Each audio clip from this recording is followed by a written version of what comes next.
Well, hello. We've been waiting for you. Please sign in. We've got a busy day ahead. If you're new to this school, please use the keyboard to enter your name.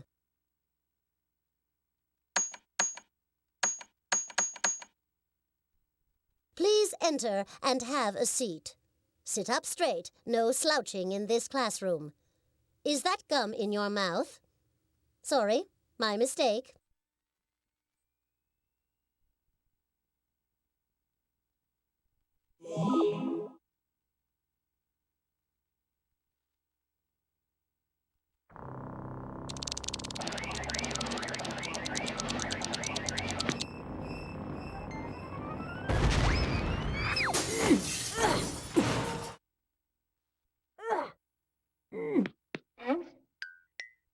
If Professor Sparks had meant for me to fly, he'd have given me wings.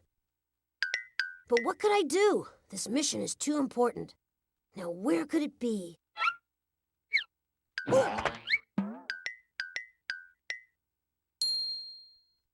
startled me. I didn't think anyone would be here. Hey, you've got that, transquizzer. Now be careful with that thing. Don't drop it. The future of the world may depend on that little machine in your hands. That is, if I'm not too late. There's just so little time and so much to do. But wait. Nah. Well, it's worth a try. Listen, I need your help, and if you think you can handle it, you can help me save the world. I am Android XL2, but you can call me Botley. That's what Professor Spark calls me. His daughter Polly calls me... Well, never mind what Polly calls me. The professor created me as a prototype companion device. You see, he was having such trouble finding sitters for Polly because she scares them all away, so he invented me. I'm also programmed to be her friend. And believe me, it's tougher than it sounds. I'm not getting to the point, am I? Here, let me start from the beginning.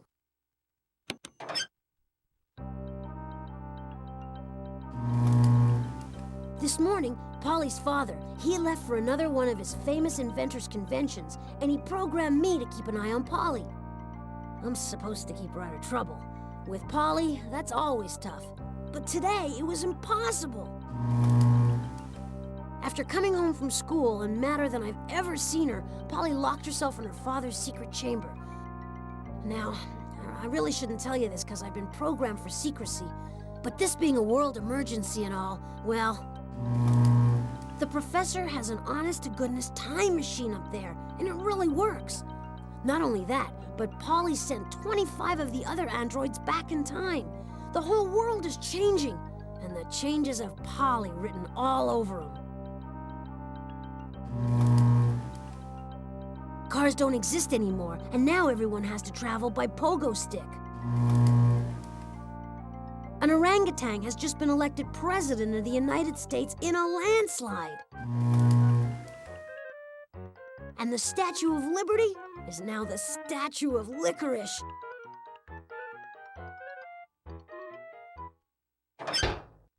It's all happening so quickly.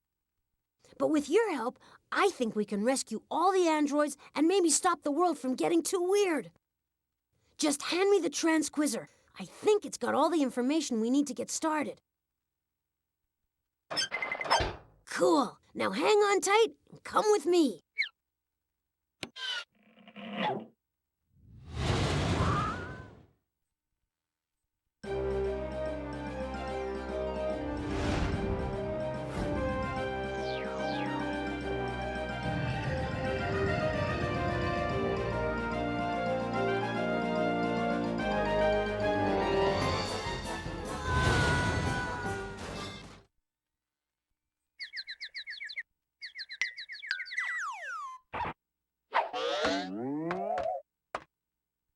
Phew! Sorry about the landing. I wasn't programmed to fly. Well, this is it. Home sweet home. Polly should be inside.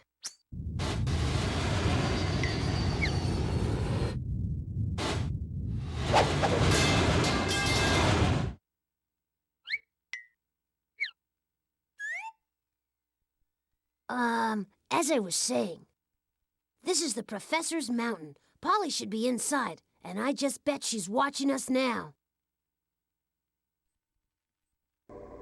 Oh, that was funny, watching that poor dumb robot flying back in time. I couldn't ask for a better way to spend the afternoon. In another day, the world will see the dawning of Polly's planet. Whoops, it seems there's someone at the door. Let's take a little peek. Oh, it's only Botley. He knows I don't like to be disturbed when I'm working. It breaks my concentration. Okay, let's see what he wants. This might be fun.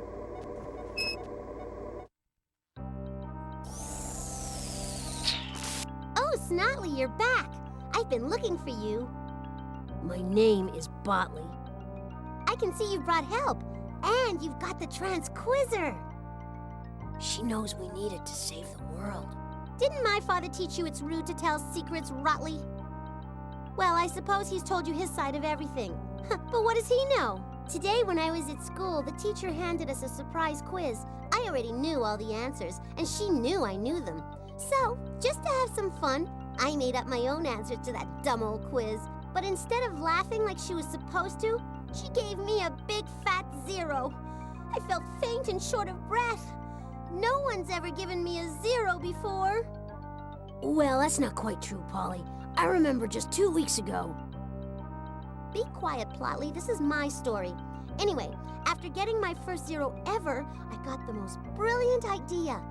Instead of settling for a bad grade, I changed history to match my answers. So you sent 25 of your father's robots back in time to change history? How could you do that, Polly? Oh, that was the easy part, since Daddy just invented that handy-dandy time machine upstairs. Everyone should have one. I just marched those robots into the machine, pushed a few buttons, and voila! Unfortunately, there's still one more question, the extra credit question, and it's super hard. That's why I've been looking for you, Notley. That's Botley! And I want nothing to do with your plan, Polly. Just bring those robots back. Don't you see? You could destroy us all! You could destroy us all! Please, Spotley, if you're so scared, why don't you just bring him back yourself? You've got my transquizzer. Now all you need are the questions on my history quiz. To make it so easy even you can figure it out, I'll leave the disc with the first part of the test on the first floor. That's 5 questions total. Just plug that disc into the transquizzer. Then figuring out where I sent the robots should be simple. But I'm warning you, if I don't get them all back soon, I'm sending you off to do the extra credit question. Oh, by the way, you have to get in the house first, and I've changed the locks. Good luck! Oh, that's just great. How are we going to get into the mountain? You see, the professor's lock system only opens when you reproduce the chimes you hear. Ring the doorbell to start the chimes. That will start the unlocking mechanism.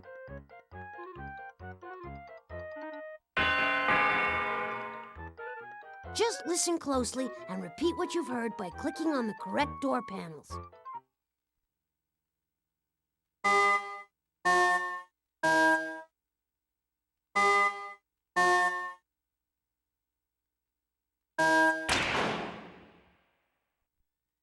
You're doing great!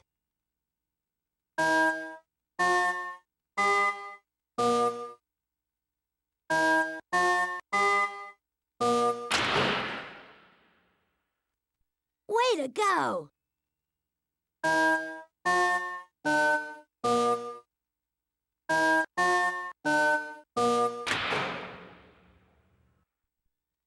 Good job! You opened the lock!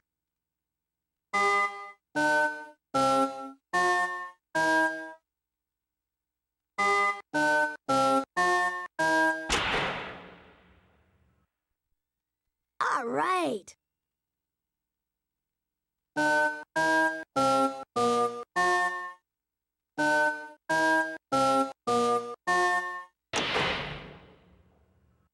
Only one more lock to go.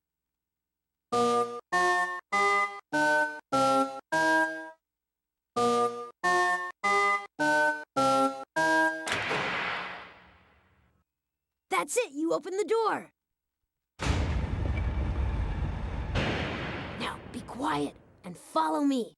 First, though, let me put this in a safe place. On second thought, maybe it's safer with you.